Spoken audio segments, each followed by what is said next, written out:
আসসালামু আলাইকুম। আশা করি আপনারা ভালো আছেন। যেহেতু মার্কেট বন্ধ, আমি একটা বিষয়ে কথা বলতে চাই। সেটা হচ্ছে বড় বিনিয়োগকারীরা মার্কেটে কি করে আর ছোট বিনিয়োগকারীদের মার্কেটে কি করা উচিত। এই ২ টা বিষয়ে কথা বলবো। ভিডিওটা ভালো লাগলে শেয়ার করবেন আর পুরো ভিডিওটা শোনার চেষ্টা করবেন। বড় বিনিয়োগকারীরা কারা? বড় বিনিয়োগকারী হচ্ছে ব্যক্তি শ্রেণীর বড় বিনিয়োগকারী, মার্চেন্ট ব্যাংক এবং আমরা যে ব্রোকারেজ হাউসে যাই সেই ব্রোকারেজ হাউসের মালিকেরা। এরাই মূলত বড় বিনিয়োগকারী। এর বাইরে মিউচুয়াল ফান্ডও আছে, আইসিবিও আছে। এরা বড় বিনিয়োগকারী, সবাই বড় বিনিয়োগকারী।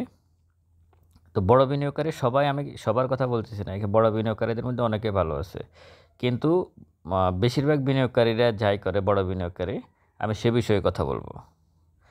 তারা যে কাজটা করে সেটা হচ্ছে আমাদের দৈনন্দিন যে ট্রানজ্যাকশান হয় 500, 600 বা 300 বা 1000 কোটি টাকা, এই ট্রানজ্যাকশানের মধ্যে 80% ট্রানজ্যাকশান কিন্তু তাদের বড় বিনিয়োগকারীদের। এই যে আমি যাদের কথা একটু আগে বললাম তাদেরই ট্রানজ্যাকশানটা হয় 80%।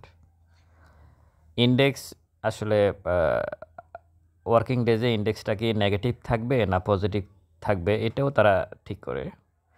ক্যান্ডেলটা কীরকম তৈরি হবে ইন্ডেক্সের, সেটা কি নিচে অনেক বড় উইক থাকবে না উপরে অনেক বড় উইক থাকবে, হ্যামার ক্যান্ডেল হবে না হ্যাঙ্গিং ম্যান হবে, না যেটাই হোক বিষয়টা তারা ঠিক করে। ভলিউমের যে লেনদেনটা হয় ইন্ডিভিজুয়াল শেয়ারের, সেটাও তারা ঠিক করে। ভলিউম বাড়াবে না কমাবে এটাও তারা ঠিক করে।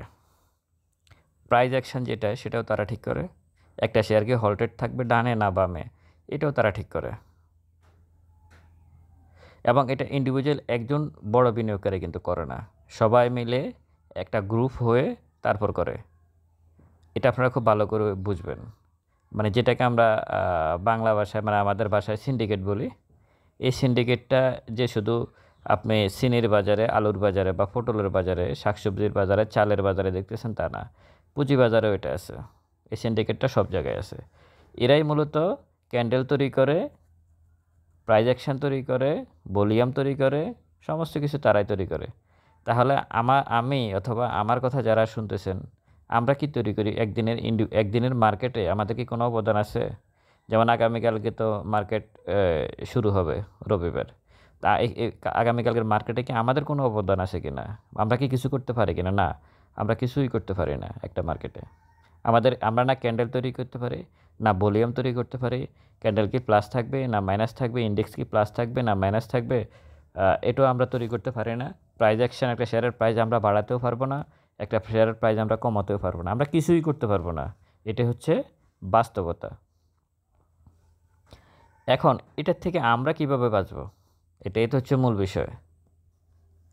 আমরা যদি বাঁচতে চাই এই মার্কেট থেকে, এই মার্কেটের সবচেয়ে বড় কথা হচ্ছে এই মার্কেটে যে একবার ঢুকেছেন উনি চাইলেও এই মার্কেট থেকে বের হওয়া অনেক কঠিন। এটা নেশার মতো, যদি এটা উচিত না, কিন্তু আমার ধারণা যে এই মার্কেটে যারা একবার ঢুকেছে তারা আসলে কখনো না কখনো মার্কেটে আবার ফেরত আসেন।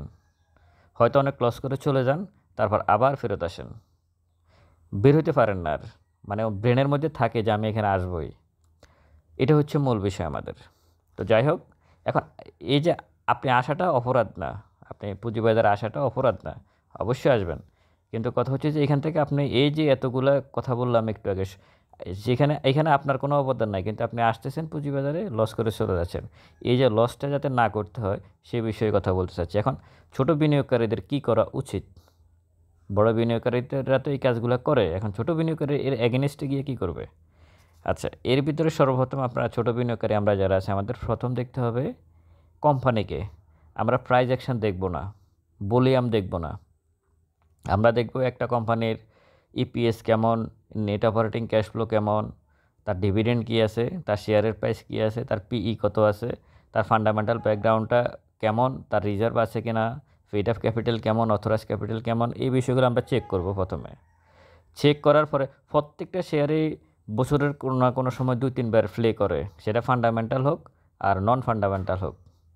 আপনি প্রত্যেকটা শেয়ারে যেটা ফ্লোর প্রাইস দেওয়া হয়েছিল ওই চ্যাপ্টারটা যদি বাদ দেন আপনি, তাহলে প্রত্যেকটা শেয়ারই বছরে অন্তত 2 থেকে 3 বার ফ্লে করে, সেটা ফান্ডামেন্টাল হলেও করে, নন ফান্ডামেন্টালটা একটু বেশি করে আর কি, ফান্ডামেন্টাল শেয়ারগুলো একটু কম করে। যারা ফান্ডামেন্টাল বলতে শেয়ারের প্রাইজের সাথে ডিভিডেন্ড পলিসি ভালো, ইপিএস ভালো, নেট অপারেটিং ক্যাশ ফ্লো ভালো, ব্যাস। আর ইন্ডিভিজুয়াল শেয়ার যদি আমি বলি ফান্ডামেন্টাল কারা কারা, এগুলো আমি অনেকবার বলে গেছি, আপনারা অবশ্যই বুঝতে পারতেছেন শেয়ারগুলোর নাম, আমি সেটা বললাম না। তো এই শেয়ারগুলোতে আপনারা প্রথমে এই শেয়ারগুলো খুঁজে খুঁজে বের করবেন, তারপরে এই শেয়ারগুলো আস্তে আস্তে এন্ট্রি নেবেন। সব 52 উইকের মধ্যে সবচেয়ে লো প্রাইজে এন্ট্রি নেবেন আস্তে আস্তে, 2-3 মাস ধরে, 1-2 মাস ধরে ধরে আপনারা এন্ট্রি নেবেন। নেওয়ার পরে দেখবেন আপনি একটা সময় আপনি এখান থেকে ভালো একটা 20% বা 30% আপনি ক্যাপিটাল গেইন করে বের হতে পারবেন, খুবই অনায়াসে বের হতে পারবেন। আপনি যদি একটা শেয়ারের পিছনে, ভালো একটা শেয়ারের পিছনে যদি 6 মাস সময় দেন, সর্বোচ্চ 6 মাস সময় দেন, তাহলে আপনি একটা গেইন করে কোনো প্রকার লস না করে আপনি বের হতে পারবেন। আর আপনি যদি ওই যে বড় বিনিয়োগকারীদের সাথে সাথে প্লে করতে যান, আপনি হয়তো 1-2টা ট্রেডে পজিটিভ পাবেন, ইনকাম করবেন, 3 নাম্বার ট্রেডে গিয়ে এমন একটা লস করবেন আপনি আর মার্কেট থেকে আউট হয়ে যাবেন। তারা এটার জন্যই বসে থাকে, আপনাকে সাইকোলজিক্যালি হিট করে যাতে আপনি এই শেয়ারগুলোতে যান।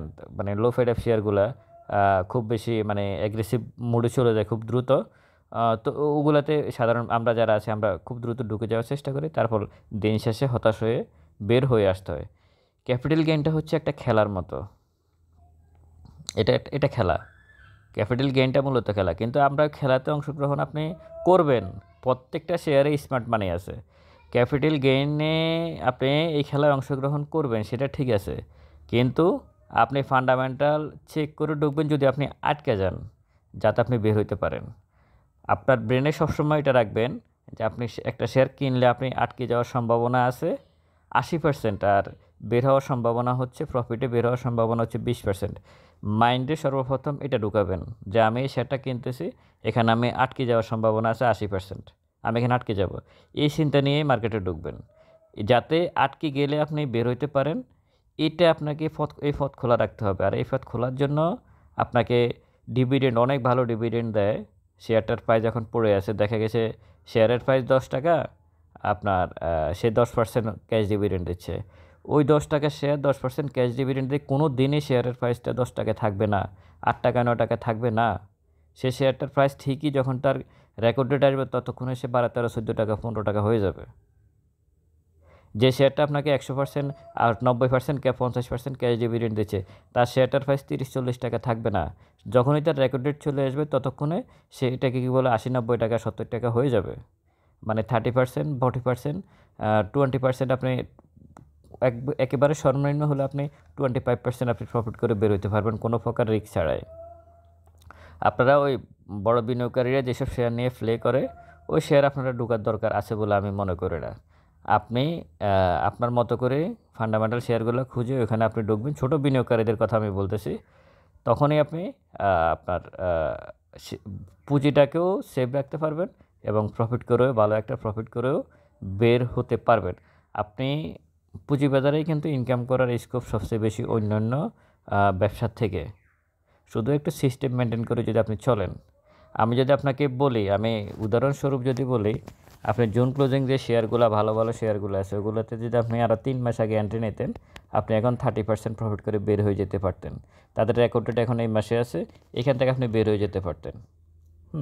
আবার এখন যদি আপনি ডিসেম্বর ক্লোজিং ভালো ভালো শেয়ারগুলোতে আপনি ঢোকেন, আপনি আগামী 3-4 মাসের ভিতরে আপনি 25%, 30% প্রফিট করে বের হয়ে যেতে পারবেন, কোনো প্রকার রিস্ক ছাড়া, কোনো ঝামেলা নেই।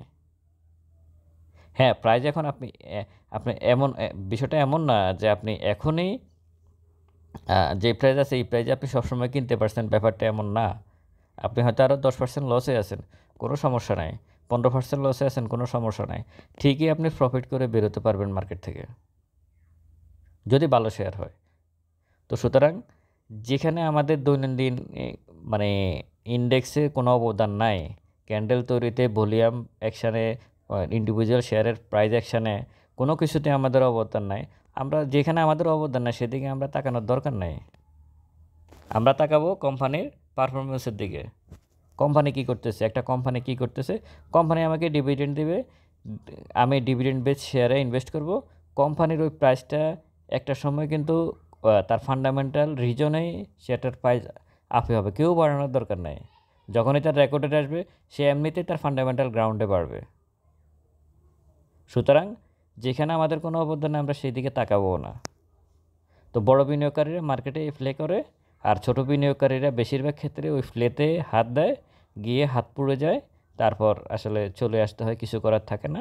তো সুতরাং আমি আপনাদেরকে বললাম আপনারা ফান্ডামেন্টাল শেয়ারগুলো খুঁজে খুঁজে বের করুন এবং ওই বিষয়গুলোতে আপনারা ইনভেস্ট করবেন, তাহলে আপনারা সবচেয়ে বেশি সেফ জোনে থাকতে পারবেন। আর দু একটা বিষয় বলি একটু, সেটা হচ্ছে এই জুন ক্লোজিংয়ের যে ইয়েগুলো আসলো ফার্স্ট কোয়ার্টার, বেশিরভাগই একটু প্রবলেম, মানে ইপিএসটা খারাপ আসছে। এই বিষয়ে আপনারা একটু সতর্ক থাকবেন, এটাই বলা। তো ভালো থাকবেন সবাই, দোয়া করবেন, আর ভিডিওটা ভালো লাগলে শেয়ার করবেন। আসসালামু আলাইকুম।